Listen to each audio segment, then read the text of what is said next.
We have about 134,000 multifamily rental units, and the cost of living index is about 86.2.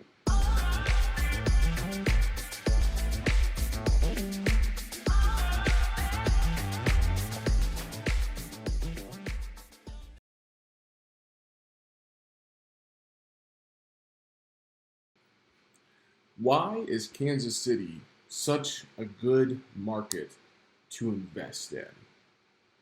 Well, originally founded in 1838, Kansas City straddles the border between Missouri and Kansas at the confluence of the Kansas and Missouri rivers. The region covers roughly 9,200 square miles, which is about the size of New Jersey, with its 2.5 million residents residing in 18 different counties in Kansas and Missouri.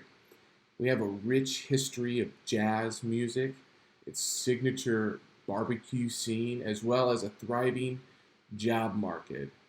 Kansas City is a vibrant cultural crossroads that offers ample opportunity to capitalize on low cost of living and affordable real estate. These are just a few of the many reasons that Kansas City is one of the best cities to live, work, and invest in. KC is smack dab in the middle of the United States, allowing more than 55 million Americans to reach it in less than a day's drive. Additionally, one can fly to both coasts from Kansas City in less than 3 hours, making Kansas City one of the most accessible cities in the entire country. With a premier public and performing arts scene, enthralling professional sports. I mean, who doesn't love Patrick Mahomes and those Chiefs? And world-renowned barbecue? You owe it to yourself to visit soon. And who knows, maybe you'll even discover your next investment property when you're here. Now let's get down to the facts. Kansas City is a bustling metropolis with major upside when it comes to real estate investing. So to give you an idea of why and the current state of the Kansas City market, here's a snapshot of its population, workforce, and cost of living.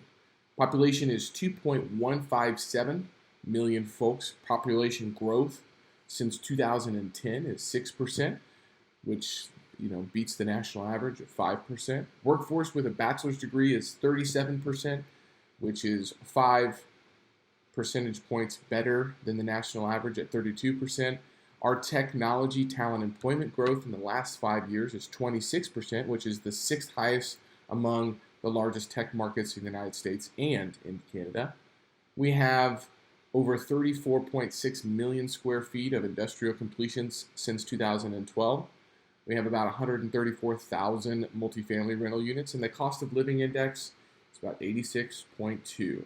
Now, a growing population is obviously a good sign of a strong economy. A strong economy can support a housing boom and a strong market. And since 2010, the Kansas City population has gone up 6% versus the national average of 5%. It's been growing at a slightly faster rate than the national average, but it's expected to pick up in the coming years. Now, there's a couple reasons why.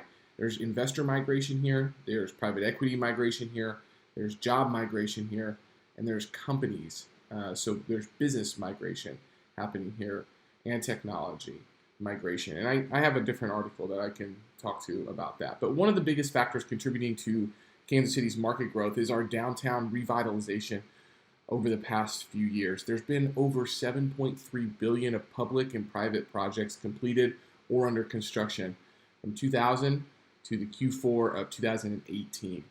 From 2014 to 2018, there's been 4,500 downtown multifamily units completed. These commercial and residential improvements have led to a projected increase of 33% in downtown population from 2018 to 2025. Recent market trends have also solidified Kansas City's reputation as a place that boasts affordable properties with strong cash flow. Although Kansas City real estate has appreciated at a slower rate than the United States metros, average sales prices are up 6.5% from 2018 and 2019, and those numbers have even gotten better in 2020. So we're increasing at a faster rate than major cities like Denver, Nashville, and Austin. The average days on market has dropped 4.8% to 40 days, and that's even dropped even more now this year.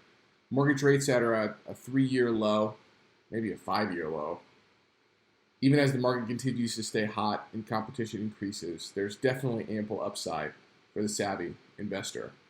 The Kansas City job market also remains steady and boasts the 14th fastest metro area job growth in the nation at 1.7%. The unemployment rate is super low in Kansas City, and which obviously is making it a prime place for job hunters, specifically those in backgrounds in trades and transportation, utilities, information technology, marketing and healthcare industries, and some of our most notable employers include H&R Block, Hallmark, Cerner, Garner, used to be Sprint, now it's T-Mobile, and more. Kansas City is recognized as one of the nation's top emerging technology and entrepreneurial hubs. Google Fiber started in Kansas City. I was actually in the first house that Google Fiber ever started in Kansas City in the startup village. So the upside of employment as well as investing is tremendous. Now, there's a few other things that I wanted to talk about on why Kansas City. And this is more around not the innovation that I talked about, but it's our industry. And the Kansas City industrial market's overall occupancy has increased by 130 basis points from 2016 to 2019. There's been over $2 billion in combined new investments by the Ford Motor Company and the General Motors.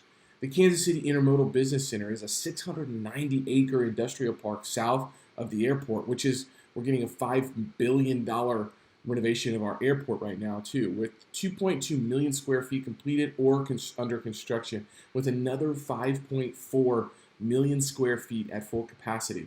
We have Logistics Park Kansas City, which is the most successful new industrial park in the nation, surrounding the BNSF Intermodal Railroad. We have $11.4 million square feet completed or under construction, with another 36 million square feet at full capacity.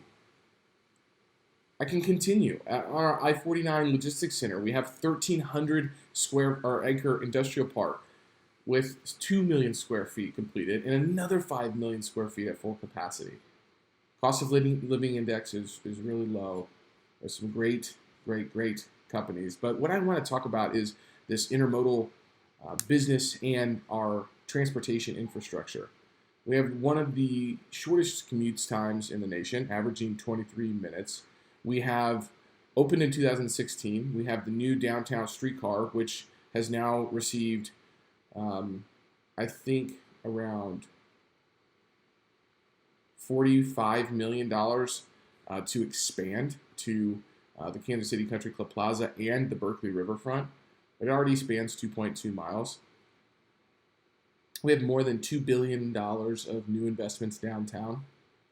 We have a $1.5 billion single terminal airport. We have more rail traffic in terms of tonnage than any other city in the United States. And we have 30% more interstate miles per capita than any other city in the nation. The last thing I'm going to talk about is the Bioscience and Animal Health Corridor, which is anchored in Manhattan, Kansas, and Columbia, Missouri. It's home to more than 300 animal health companies, representing the largest concentration in the world. We have 20 universities throughout the region, which offer undergraduate, graduate, and postdoctorate degrees in bioscience-related programs. Kansas City is also the heart of the Animal Health Corridor, which represents 56% of the total worldwide animal health diagnostics and pet food sales. We rated 5th per capita in clinical trials conducted by 100 plus clinical research organizations in the region. And Kansas City region offers 8 incubators and several science parks that are available or under construction and development. So I could go on about our technology, our livability, and some of the Kansas City highlights. But I think that what I wanted to talk about really here was more around the recession-resistant type of economy that Kansas City is. We're insulated from the coast with a lot going on for us here in Kansas City. We're beating a lot of the national averages on occupancy, on job growth, on population growth, and I think it's only beginning here. Reach out to me today if you want to learn more about how to capitalize on this opportunity here in Kansas City and in the Midwest. Until next time, live free.